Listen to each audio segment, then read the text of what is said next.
Bismillahirrahmanirrahim. Assalamualaikum warahmatullahi wabarakatuh. Bapak Ibu dimanapun berada, kita lanjutkan untuk bagian 3 berkenaan dengan rekognisi pembelajaran lampau atau RPL untuk PPG PAI dalam jabatan Kementerian Agama. Baik Bapak Ibu, di bagian 3 ini kita akan membahas berkenaan dengan pengembangan kompetensi profesional. Jadi ketika Bapak Ibu semua masuk ke lapor diri, maka akan menemukan salah satu yang berbunyi seperti ini Bapak Ibu. Dokumen pengembangan kompetensi profesional yang pernah diikuti dalam kurung sertifikat, piagam, surat keterangan mengikuti kegiatan ilmiah dari KKG, MGMP, atau forum sejenis. Jadi tidak hanya sertifikat ya Bapak Ibu, boleh piagam, boleh surat keterangan mengikuti kegiatan ilmiah dari KKG, atau surat keterangan MGMP atau forum sejenis, maksimal 12 semester Bapak Ibu. Apa saja yang perlu Bapak Ibu siapkan? Kita akan berlandaskan berdasarkan rubrik penilaian Bapak Ibu. Jadi ketika Bapak Ibu tersedia dokumen sertifikat atau piagam atau surat keterangan mengikuti kegiatan ilmiah atau KKG atau MGMP atau forum sejenis atau forum ilmiah lainnya, itu ketika kurang dari 5 kali dalam satu semester, atau sederhananya begini Bapak Ibu, satu semester itu adalah minimal 10 JP Bapak Ibu. Itu selama 1 tahun atau kurang dari 3 semester, masing-masing semester adalah minimal 10 JP. Jadi kalau hanya 1 tahun, maka nilai Bapak Ibu adalah berkisar dari 60 sampai 64. Kemudian jika Bapak Ibu memiliki sertifikat yang minimal 1 semesternya adalah 10 JP, kemudian selama 4 sampai 5 semester, maka Bapak Ibu akan memperoleh nilai 65 sampai 69. Begitu seterusnya.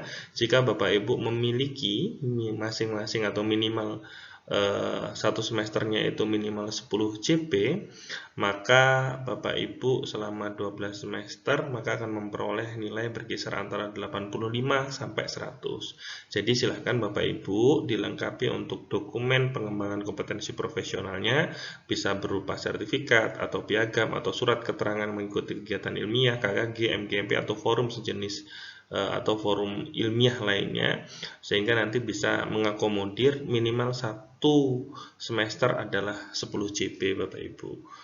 Jadi tidak harus kemudian 5 kali ya Bapak Ibu atau 5 sertifikat, tapi kalau di dalamnya bertuliskan minimal 10 JP, itu boleh diakui untuk 1 semesternya.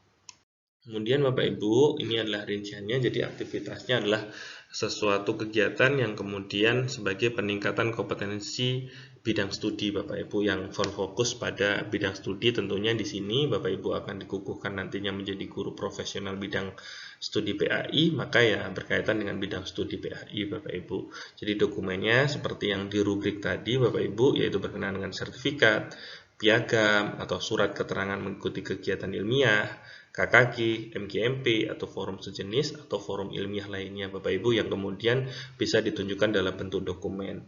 Kemudian RPL-nya Bapak Ibu, jika Bapak Ibu merasa bingung, minimal 5 kali ini karena dianggap 5 kali itu jika masing-masingnya 2 JP Bapak Ibu, artinya 1 semester itu minimal 10 JP. Jadi kalau Bapak Ibu memiliki satu sertifikat yang kemudian nominalnya ataupun kuantitasnya setara dengan 10 JP, maka sudah bisa diakui. Dan ini untuk pengembangan kompetensi profesional ini beban SKS-nya adalah 6 SKS Bapak Ibu. Kemudian sama seperti dokumen di mata kuliah yang lainnya yang diakui secara RPL, Bapak Ibu perlu melakukan unggah terlebih dahulu di Google Drive, kemudian linknya disalin, pastikan Bapak Ibu open access, tidak dibatasi ya Bapak Ibu, sehingga nanti bisa dibuka oleh penilai. Dan kemudian linknya ditaruh di Microsoft Word, dan setelah itu dijadikan PDF dan baru kemudian diunggah di lapor diri begitu. Dan selanjutnya Bapak Ibu kita cek bisa dibuka atau tidak. Nah, Ini adalah dokumennya Bapak Ibu, terlihat rapi ya Bapak Ibu, sertifikatnya sudah dibuat folder masing-masing. Harapannya Bapak Ibu bisa seperti ini. Sertifikat tahun 2019, sertifikat tahun 2020, sertifikat tahun 2021, seterusnya sebanyak 6 tahun Bapak Ibu. Di dalamnya ini akan terlihat semesternya, setidaknya di dalam di dalam folder ini setidaknya akan terdapat 2 sertifikat Bapak Ibu gitu. Kita cek Bapak Ibu, kita buka salah satu foldernya ataupun kita buka salah satu di tahunnya. Ini Bapak Ibu beliau ini mencantumkan 3 sertifikat Bapak Ibu di dalam 1 tahun. Apakah diperbolehkan? Diperbolehkan Bapak Ibu, karena memang ya kalau lebih banyak lebih bagus Bapak Ibu memiliki sertifikat dalam 1 tahun itu, misalnya Bapak Ibu minimal kan 2 begitu. Tapi kalau lebih dari 2 akan lebih bagus, misalnya Bapak Ibu memiliki 3, 4, 5 dan seterusnya, itu akan lebih bagus Bapak Ibu. Dan ini pastikan bisa dibuka, kita cek apakah memang beliau ini minimal 10 JP begitu per semesternya, karena beliau mengupload 3, khawatirnya nanti ada yang kemudian di bawah 10 JP, ada yang kemudian di atas 10 JP. Kita cek ya Bapak Ibu ya, kita coba buka. Nah ini Bapak Ibu terlihat di layar Bapak Ibu pada tahun 2022 kita cek beliau di satu sertifikat memiliki 40 JP. Apakah boleh Pak? Jika lebih dari 10 JP sangat diperbolehkan Bapak Ibu, karena di sertifikat kan ada beraneka ragam, ada yang kemudian hanya terbatas 10 JP, ada yang 12 JP dan seterusnya, ada yang kemudian 40 JP. Dan saya yakini Bapak Ibu di era digital ini sangat bisa aktif untuk bisa memperoleh sertifikat, karena banyak sekali kegiatan-kegiatan yang secara daring diselenggarakan dan kemudian memperoleh sertifikat begitu Bapak Ibu. Kita cek Bapak Ibu selanjutnya sertifikatnya apakah kemudian bisa dibuka dan kemudian ada nominal JP-nya. Iya Bapak Ibu, ini ada 30 JP. Jadi tadi kita sampelkan yang pertama tadi 40 JP, kemudian yang kedua ini di tahun yang sama 2022 adalah 32 JP.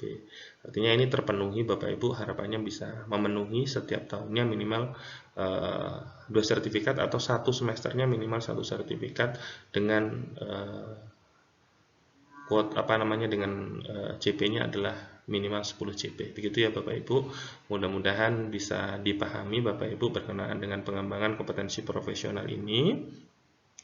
Ini kita akan bersambung ke bagian 4 Bapak Ibu yang akan membahas berkenaan dengan mata kuliah yang diakui sebagai RPL untuk kebagian 4 Bapak Ibu. Mudah-mudahan bisa dipahami Bapak Ibu. Jika ada hal-hal yang mungkin belum dipahami atau perlu disampaikan, bisa disampaikan di kolom komentar ya Bapak Ibu. Sekian dari saya. Terima kasih. Saya akhiri. Wassalamualaikum warahmatullahi wabarakatuh.